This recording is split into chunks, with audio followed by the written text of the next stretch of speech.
Welcome back, everybody, to another episode of BLERDS in the Hood with me, your resident supervillain, Mr. J. Washington. And the swaggy Blerd, Winston A. Marshall. Someone compared us to Kid and Play the other day. I'm actually okay with that. I can live, light-skinned, dark-skinned. He's got the dready hair. I have no hair. It pretty much works, except we have valid careers right now. All right. Oh! It pretty much works right. You just gonna start there, huh? Also, thank you to everybody who's been watching the past two episodes, and we've been listening to a lot of comments. So if you notice, in our first episode, we did about 22, 23 minutes. We did a longer episode, because it was the introduction and everything. The second episode, we decided to try something new, and we condensed it to 10 minutes. And then a lot of the comments was like, is that gonna go longer? So here's what it is. We are going to do a regular episode, regular length. We're not going to go super long. So this ain't going to be an hour. This ain't going to be nothing like that. It's going to be about 20-ish minutes or so. So imagine if you were watching this on TV, on network television with commercials. So about 22, 23 minutes, all right? So that's what we're going to do. Is that cool? I mean, the main reason why, if you just want to get the nitty-gritty of it, there's a number of platforms that are out right now that we're looking to present. I have to drink during this, so just so you know. That's fine. That we're trying to present this show to. And so we were trying to get it in a smaller format like that. But the truth is, we talk a lot. We talk a lot. So it's not to say that we couldn't do that, but that might be something completely different when we talk one topic. Because these niggas talk.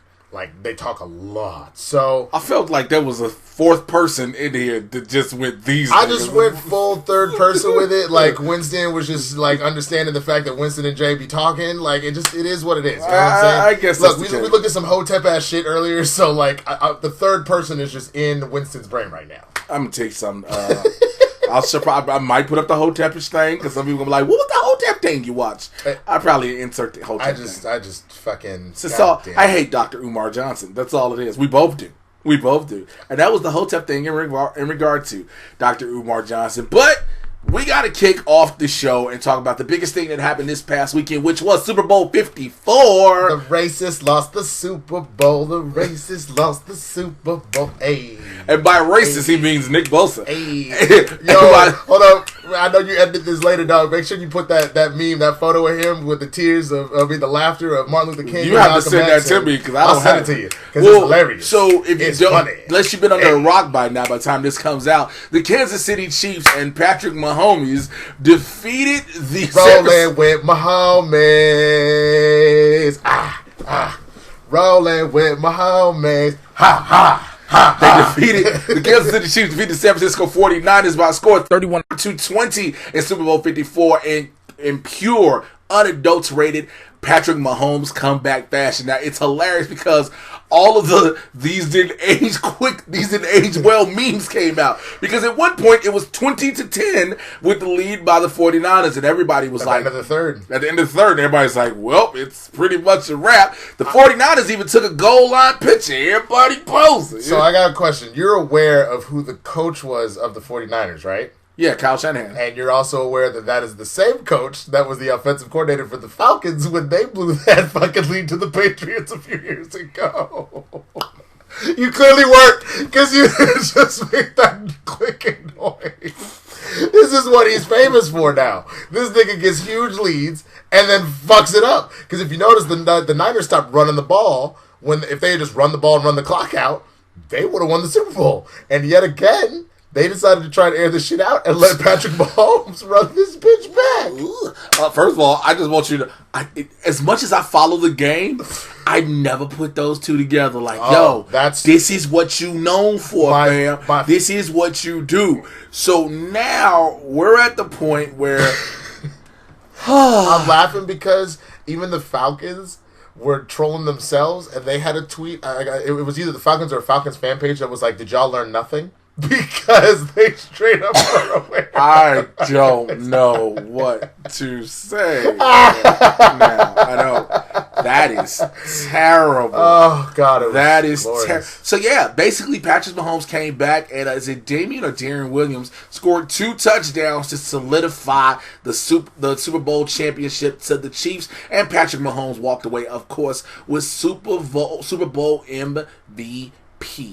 Is that most valuable player or most valuable Patrick? Now, I will show myself out. Most valuable pimp him. I will show myself out for the most valuable Patrick. Most valuable pimp him. Have you been watching SpongeBob again when I'm not here? because it sounds like you've been watching SpongeBob. Is nothing wrong with that? You got a kid? I mean, I know grown-ass adults that like SpongeBob. There's a lot of SpongeBob memes. Maybe you're just trying to figure out what they mean and shit. All right, I'm a hip. I had a man out. Oh, yeah, those have been the best ones. But so there was so many things to talk about through that. And one of the biggest things that stood out about Super Bowl 54, of course, was the halftime show. This halftime show in specific did not have one, but two headliners in both Jennifer Lopez and Shakira. Now, the question was who was going to open, who was going to close, open. Well, Shakira started out and J-Lo finished. Now, let me tell you something. No, they finished together. It's the best way to hear it. No. They finished. I fucking hate you for that shit.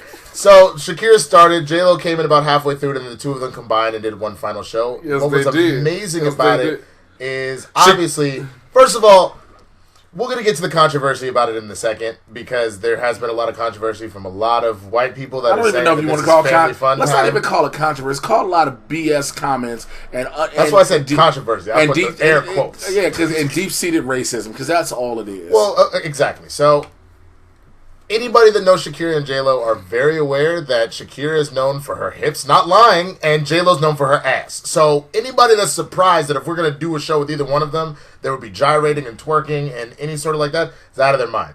Second of all, I would like to give a shout out to J-Lo for being like, I did not spend all this time learning all this pole shit for hustlers for me to just forget about it. She put a fucking display on, and nothing even overtly stripper or sexy. She did that airplane one where she's spinning around. She showed she had great core muscles. She got that core strength, dog. Like, my God.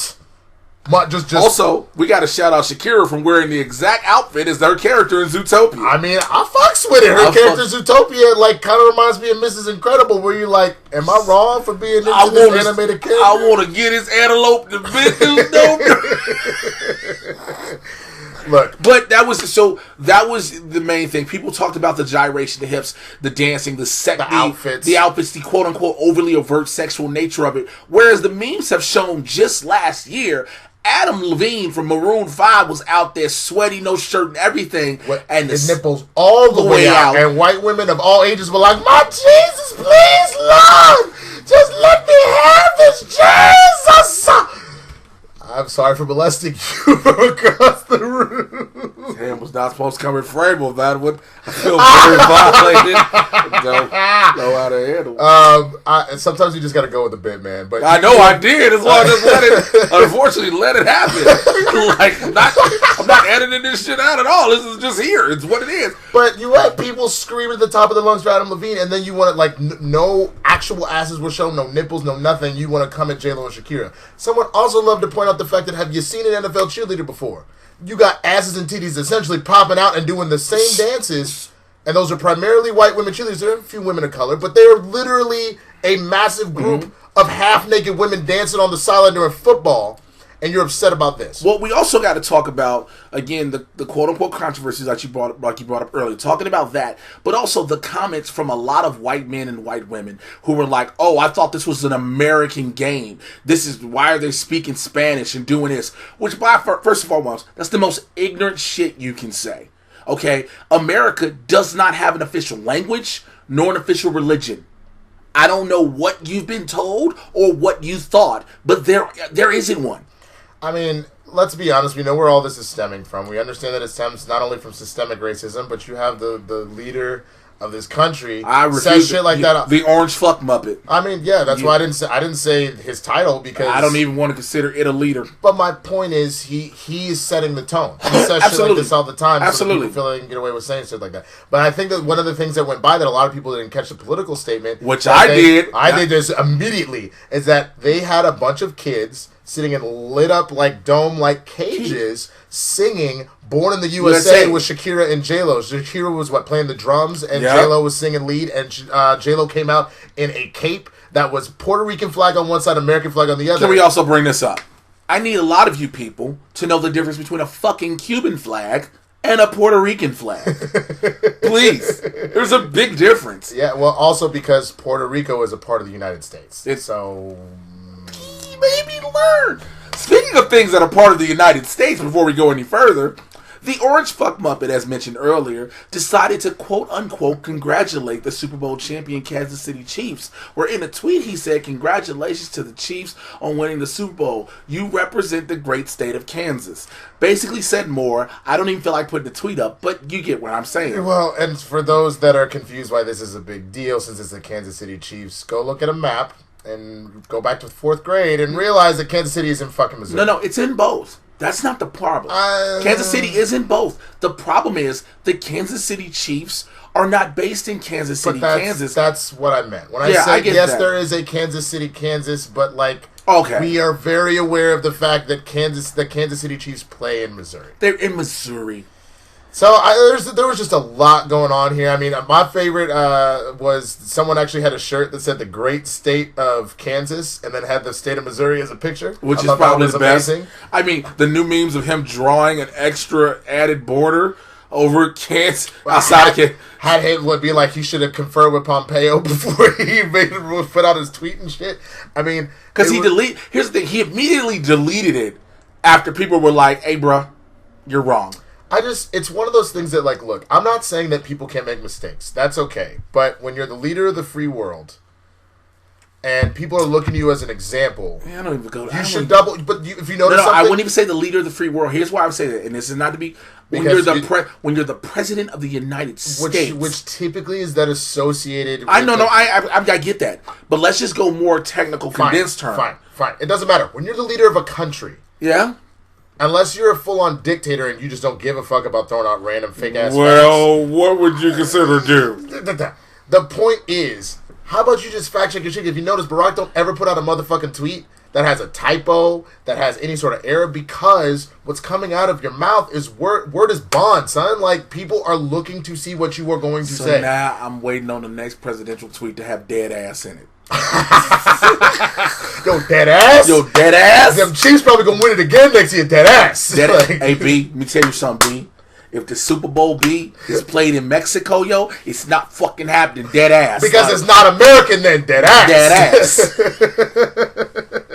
Oh, God, if Trump went full black, I might kill myself. I don't think I might. I will. Might. Kill me or yourself, or both of us. This is a pact we're making right here. Fuck you. Yeah. Don't you bring me into this shit, Ricky Bobby. Don't you put that evil on me, Ricky Bobby. Well, the other big thing that comes out of the Super Bowl every year are the commercials. Hey, fuck this nigga. Hey, fuck this nigga. Hey, commercials.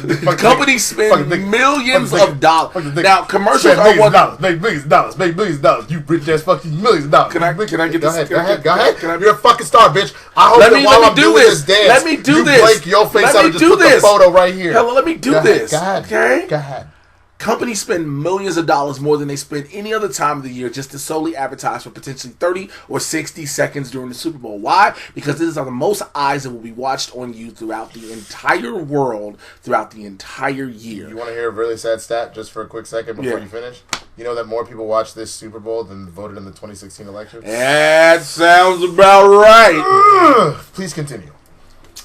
Speaking of which, voting in elections, your current president and a presidential candidate who's also a fucking billionaire decided to campaign during the Super Bowl. They ran ads, of course. The problem I had with some of their ads were, well, not some of them, with both of their ads were, they were focusing on black people, pandering to the black vote, which I think is absolutely asinine and absurd. But the thing about it, too, is it wasn't just like it'd be one thing if it was shit that was like genuinely like, hey, we're trying to XYZ. They were specifically using black bodies as a means to get their point across. And just only about criminal justice, prison reform. Well, and that's my point. So Trump decided to use what? Do you remember the name of the woman that was released? I think it was Gloria Johnson or something like that. Something like that, exactly. Yeah, so the woman that was essentially released because Kim Kardashian was pushing for it. She had a life sentence for like weed dealing and all that kind of stuff. Obviously, things have started to change around the country. He pardoned her. He decided to use that as his platform campaign and be like, you know, Trump, Pence, like, keep America great shit, as in, like, I'm the only one that actually did whatever. And then Bloomberg, on the other hand, decided to bring up all of the black people that have been shot by cops. And that was the League. That was the League's commercial. No, but so did Bloomberg. Bloomberg brought up not only criminal reform, but also gun reform and shit. So I don't have a problem if people are going to campaign and if those are some of the issues you want to cover, but do not use black bodies as your tool to get what you fucking want. You know what I'm saying? Yeah, because you're using the theory that black people are, of course, going to watch football no matter what people have said throughout the past season of the boycotting the NFL or whatever the case, however you may feel, whatever your stance may be. They know that, hey, people are going to watch this game, and then you're going to have all these people who are not black saying, see, look what he's doing for black people, which also annoys the piss out of both of us as black men. I am tired of seeing white people with blacks for Trump, Latinos for Trump. Stop doing that. I don't know what point you think you're making or where you think this helps, but it doesn't. All it does is further prove your racist ass intonations and your nature. Bro, so you know how like and rightfully so, women get mad when you have like those nice guy TMs that are all like, I'm a nice guy, why don't you date me? Why don't you love me? It's the same shit. Because you're essentially like, look at me, I love blacks. I released them from prison. Why wouldn't you want to go with me? You know what? You're a piece of shit for not releasing me from prison. So I'm just gonna say, like, fuck this shit. The one thing that I will say about Hillary Clinton, where I'll give her a little bit of credit when she pandered to black people about the hot sauce in the bag on the Breakfast Club. You remember that shit? At least she, when Charlemagne was like, are you just pandering to black folks? She's like, I mean, yeah, did it work? At least she tongue-in-cheekly realized what the fuck she was doing and wasn't trying to pretend like it wasn't bullshit. And it was hot sauce in a bag. That's also true. Like, that's nothing it's a joking thing with every black woman that keeps hot sauce in a bag. So it's nothing major. Shit, nigga, I keep hot sauce packets in my car. You probably keep them in your hair. But also, there were other commercials, such as the Rocket Mortgage commercial with Jason Momoa. Do you need some? No, thank you, not right now. The Rocket Mortgage commercial with Jason Momoa and his wife Lisa Bonet, who I was happy to see get a check. There were a bunch of funny ones. Go ahead. I mean, I'm done talking about this other bullshit, nigga. You were in a fucking Super Bowl commercial. Can we talk about this, please? I was talking about commercials. No, fuck them. Fuck the rest of them. We're done. We got to the part that was important, that they were trying to pander to us. Nigga, you were in a fucking Super Bowl commercial. Can you just acknowledge this? Can you take your blessings, nigga? I am. I'm just trying to be Take your blessings, nickel. I'm trying to be professional when I do this. One of the biggest commercials was Facebook's first ever Super Bowl commercial. Of course it was the biggest, because this big ass nigga was in there fucking throwing rocks and kegs around. Nigga, you fucking did that shit. Look, you remember how we were trying to sell this show and have some level of decorum? Yes. We just lost that. No, they just know that I get hyped for my boy. My nigga got money now, nigga. So if anybody... Does he? Real talk, if J owe you money, get that shit now. That nigga got money now. You see how I'm calling you out like that? Niggas gonna love this part. Nigga, this will not get aired. Fucking... Cut the fuck out! Oh, don't worry. I'm cloning this whole video so that if you decide to try and not play the unedited version, that shit gonna come out, nigga. Nigga! You realize how professional I've been trying to stay looking at the camera? Nigga! Alright, we gotta move on to our next let me go to it real quick. So Facebook did a commercial trying to promoting all their Facebook groups. Now, like I said, they spent a lot of money because not only did they have a Super Bowl commercial that was a minute long, 60 seconds, but they did it during the highest viewed time of the Super Bowl ever, which is the highest amount you can pay during the 2-minute warning. And so your boy got to be in the Facebook group commercial with the strongman, where I got to lift an Atlas Stone and a heavy ass big to rock. So lifting that, but I got to meet some dope people. Charity Witt, who was the women's winner of the first season of the Titan Games on NBC with The Rock. So many other strong men and strong women I got to meet. It was so dope doing that. It was an honor being a part of it. And people were hitting me up. It was like, I thought that was you. And I was like, yeah. And like Winston was like, yo, let me get some money. I was like, I ain't got them checks yet. The fuck is you talking about? Ass bitch. And if I got them checks, nigga, I wouldn't be here. I walked in here today, you had a new tripod. Fuck you, you lying ass motherfucker. I spent $20. That's $20 that could have gone to my gas tank, nigga. This is true. This is very, very true. But nonetheless, I was excited to be in that. To be in a national commercial to start off the year is a dope thing, as well as being in a national Super Bowl commercial. Man, it's surreal, and it only means bigger things to the career. Thank you to everybody who's been showing a lot of love. Thank you. Hey, no, but real talk, big ups, man. I'm proud of you, bro. I really am. 2020 is that year, and this is how it starts. I mean, I know you shot this technically at the end of last. Oh, you shot it a couple weeks ago. I shot it in January because there was a delay. But, there was a delay. But either way, I'm very, very proud. Man, we just completely threw that fourth wall out real quick. That's fine. That's fine. Happens. But nonetheless, we got to move on. I'm going to move on to our next topic. Let's go ahead. So, big deal. It is award season. We obviously saw the Golden Globes. The BAFTAs just happened this past week, and the same night, actually, is the Super Bowl, because Britons don't give a fuck about American football. Long story short, Joaquin Phoenix won for Best Actor, and my boy went the fuck in. I think that we send a very clear message to people of color that you're not welcome here. I think that's the message that we're sending to people that have contributed so much to our medium and our industry and in ways that we benefit from. I don't think anybody wants a handout or preferential treatment, although that's what we give ourselves every year. I think that people just want to be acknowledged and appreciated and respected for their work. This is not a self-righteous condemnation, because I'm ashamed to say that I'm part of the problem. I have not done everything in my power to ensure that the sets I work on are inclusive, but I think that it's more than just having sets that are multicultural. I think that we have to really do the hard work to truly understand systemic racism.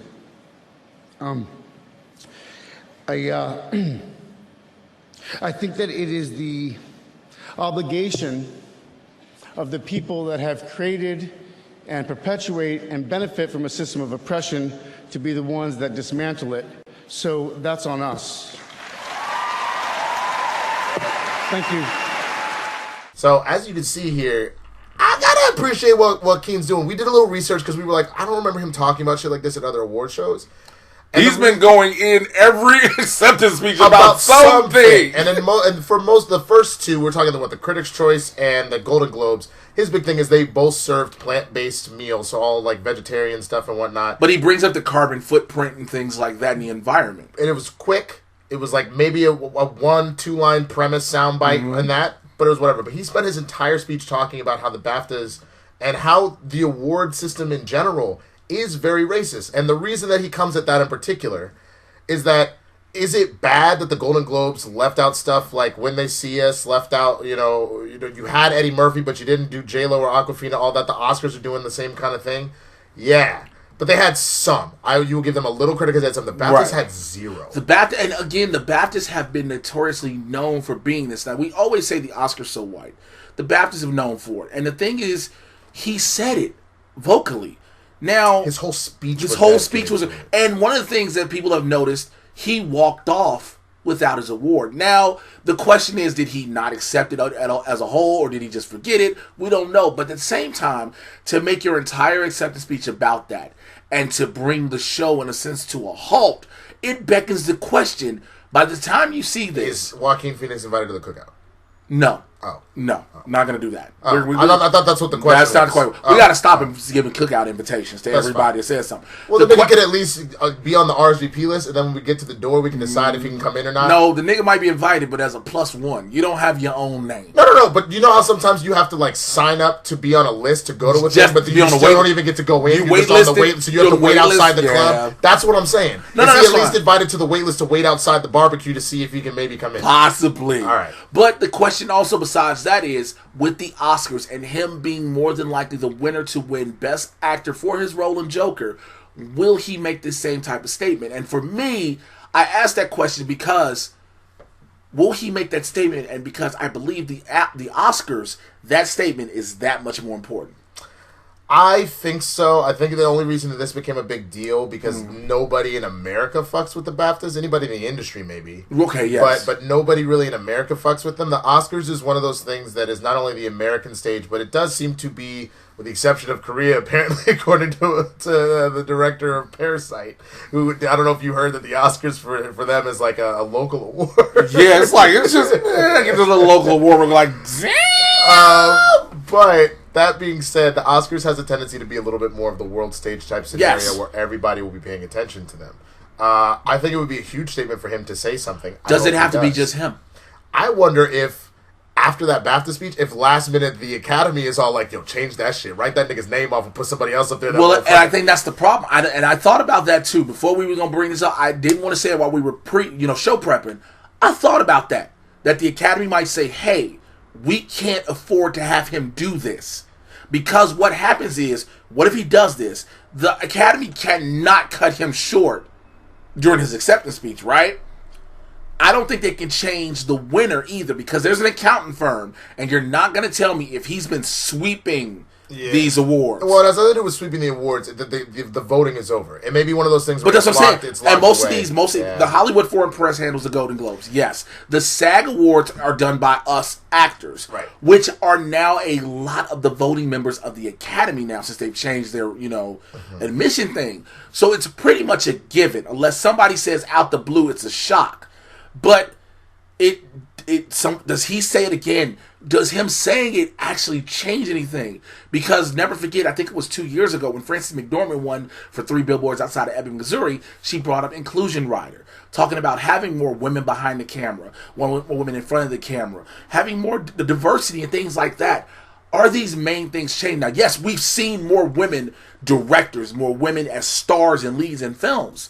But now to talk about systemic racism, something that we want to keep acting like in this country, is something that's just being brought up to be, make it seem like it is something when it's not. If Joaquin Phoenix wins it, does it change anything? Do you need multiple winners to bring it up? I think it's one of those situations where the real answer to this, because I think like anything else, if you, say, for example, get like a really deep like wound, you don't just put a Band-Aid on it one time and it's just fine. You have to keep redressing. You have to keep like applying like alcohol and let that shit sting for a while, clean it up, put a new gauze on, wrap it up. Yeah. So I think it's the same thing. Tyler spoke about it in the Grammys. Joaquin just spoke about it at the BAFTAs and hopefully at the Oscars. You do need people to attack this constantly, and eventually you should hopefully... That's the thing, yeah. We got one last story we want to talk about, and this one just came out today when we decided to record it. And I would be remiss if I tried to talk about it, because I'm not this much of a fan. So I'm going to acquiesce to my wonderful co-host, the swaggy Blerd, on this one. Well, so for those of you who don't know, sometimes... Clear his throat. Yeah, oh, Lord. Sometimes you don't know, I am a basic white bitch, and I do enjoy me an occasional reality TV show such as The Bachelor. Not gonna lie, I watch it. It's a lot of crazy shit. People need to be thrown off the show. Pete's kind of boring. He's kind of disrespectful to the ladies, the way he be doing shit. Point is, this week, he had a group photo shoot date contest, and the winner got to do a Cosmo cover shoot with Peter. And the winner was Victoria F. Victoria Fuller, I believe is her name. Well, Cosmo editor found out that Victoria had actually done some modeling before for an organization protecting marlins, like white and blue marlins, and happened to use apparel that said White Lives Matter and Blue Lives Matter. Now, once the Cosmo editor found out about this, immediately said, "We're not putting this bitch on the cover." In not so many words, she was quoted in saying, "In my view, the nature of the organization is neither here nor there. Both phrases and the belief systems they represent are rooted in racism and therefore problematic. Unequivocally, the White Lives Matter movement does not reflect the values of the Cosmo brand. We stand in solidarity with Black Lives Matter and any cause that fights to end injustices for people of color."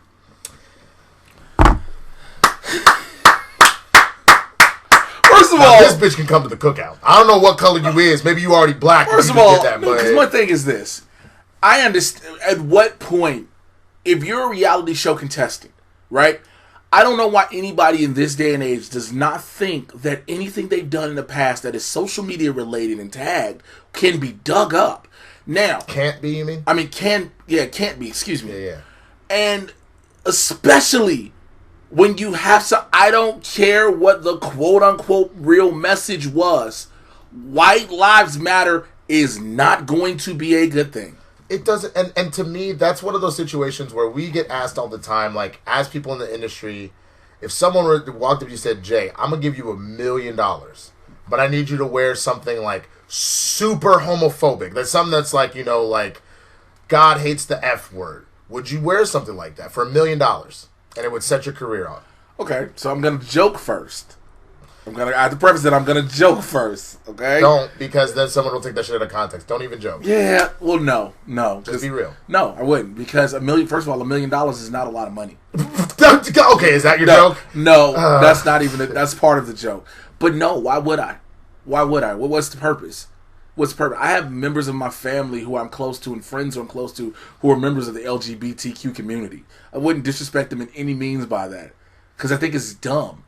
I think it's super dumb to say that. I think it's super dumb to wear that. And to say but you know what? This is how we fix it. They put, God puts the F, not fix it, but where they try and use this. The British idiom for that is cigarettes. So if that was the way to be like, stop smoking cigarettes, would you wear something like that? No, that's because just like you just said before about me cracking a joke, it being taken out of context, it would what it actually means. It's what it actually means. It would automatically be taken as that. And so, no, I don't think it. No, there's no because again, I would be disrespecting too many people close to me, who I am cool with, who I have a relationship with, and I respect, and they respect them. Their lifestyle choice of who they sleep with, who they love. That's the one. I'll even take it a step further. It's not even about the people that I know. It's just about actively disrespecting. Well, yeah, that too. But I mean, I know that you weren't saying that in any sort of whatever. But I'm saying, like, for example, with this girl, if the only reason that she'd come up with had been like, oh, well, I didn't think it was gonna be a big deal, and we were talking about fish, and my black friends went or whatever. Fuck you. Like, be aware of who it's affecting, period. Clearly, like, know what those terms specifically mean before you just go out there like that. There are no... Again, White Lives Matter and Blue Lives Matter are literally trying to say that when people said Black Lives Matter, they were saying only Black Lives Matter, and nobody ever said that. The word only is not involved in it at all. It literally is just a reminder to let people know that our lives are worth something. That we are worth something. And so people have been fighting against that. But... that is such a layered discussion, and I'm glad that Cosmo has done the right thing with that. And we want to know how you feel about that, as well as all of the stories we have talked about here today. I'll tell you how I feel. I'm about to go get a goddamn Cosmo subscription, bitch. I'm going to be up on the couch with a fucking gelato watching The Bachelor reading the goddamn Cosmo. And that has been the Swaggy Blerd, a.k.a. the Basic Bitch. Make sure you are liking, comment, and subscribing to this video wherever you are watching it from, y'all. Whether it be here on the YouTube channel or Facebook, go to the other and like and subscribe there as well. Follow our social medias, which you can see right here, alright? Stay tuned for more Blerds in the Hood. We will holler at you. Also, if you haven't, be sure to hit up this man's Patreon, and be sure to hit up mine as well. I actually just started one. I will tweet out what the link is directly, but yes, please support us. We need your support. We appreciate it. Thank you for watching this. Like I said, like, subscribe. We'll be here next week. We love y'all.